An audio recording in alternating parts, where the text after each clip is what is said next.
Didn't take very long after meeting you for me to make a move. Less than a week. And I told myself not long before that I had to focus on school. And any involvement with a girl I would not seek. But when you showed up, all the self-promises and plans I made went straight out the window.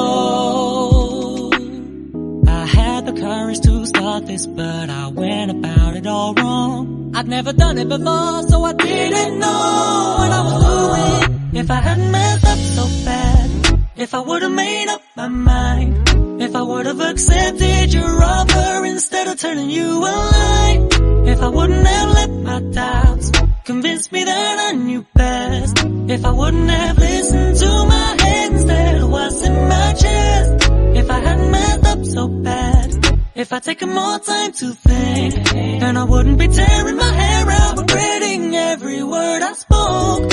If I wouldn't have pressured you in the first place, maybe this would be fine. But I messed up so bad and I'm mad, cause now we'll never know. All because I messed up.